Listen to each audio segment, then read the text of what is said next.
લોકમત ન્યૂઝમાં આપનું સ્વાગત છે।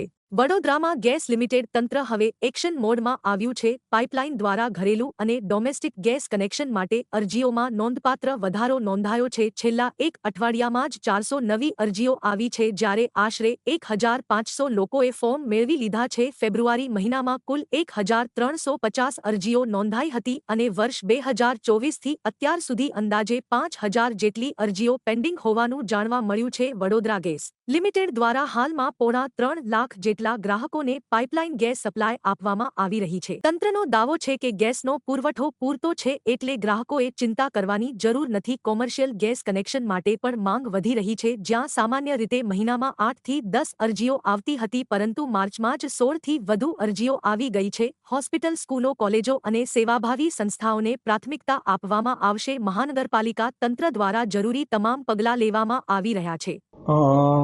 હાલમાં જે પરિસ્થિતિ છે એમાં કોઈપણ જથ્થો અપૂરતો હોય અને કોઈપણ કાપ હોય એવી કોઈ વાત નથી અને અમને પણ એવી કોઈ સૂચના નથી। વડોદરા ગેસ લિમિટેડ દ્વારા હમણાં એકંદરે કુલ ડોમેસ્ટિક 2,75,000 જેટલા કનેક્શન છે, કમર્શિયલ 3,000 ઉપર કનેક્શન છે અને ઇન્ડસ્ટ્રીઝમાં 80 જેટલા કનેક્શનો વડોદરા ગેસ લિમિટેડ હાલ આપેલા છે।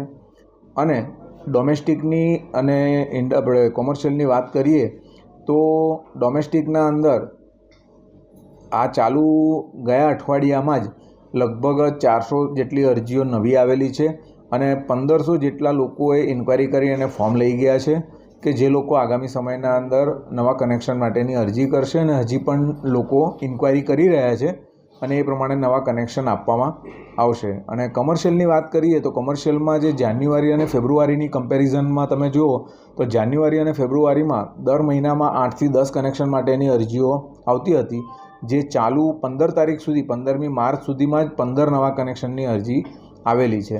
જેમાં સરકારશ્રીની સૂચના પ્રમાણે જે કોમર્શિયલ અરજીઓ આવેલી હોય તે પૈકી સ્કૂલ છે કે કોલેજ છે અથવા તો કોઈક સેવાભાવી સંસ્થાઓ કે જે લોકો પોતે અન્ન બનાવી અને જે લોકોને વિતરણ કરતા હોય તેવા કનેક્શનને પ્રાધાન્ય આપવા માટે સરકારશ્રીએ જણાવેલું છે।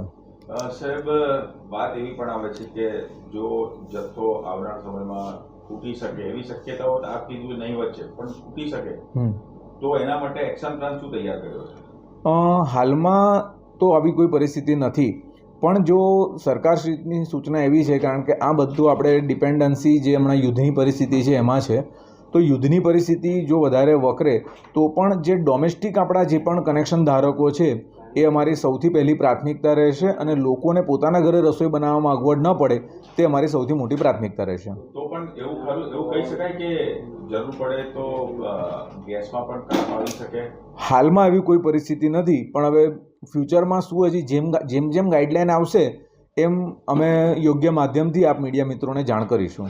અચ્છા, કમિશનર સાહેબ અને ઓથોરિટી શું કહી રહી છે આ બાબતે? આપણે મીટિંગ થાય તો શું જવાબ મળી રહ્યો છે? હમણાં એ જ વાત છે। હમણાં મારી તમને બાઇટ આપું છું એના પહેલાં જ અમારા જે મેનેજિંગ ડાયરેક્ટર સાહેબ જોડે પણ ચર્ચા થઈ, પણ આ બાબતે હાલના અંદર કોઈ પણ કાપ કાં તો કોઈ પણ પ્રકારની પેનિક થવાની જરૂર નથી। કોઈ ભાવ વધારો કે કશું, કારણ કે શોર્ટ સેલ કે શોર્ટ સપ્લાય થાય તો ના, એવું હજી હમણાં હાલની પરિસ્થિતિમાં કોઈ પણ એવું ભાવ વધારા માટે કે એવું કોઈ પણ પ્રશ્ન હમણાં નથી।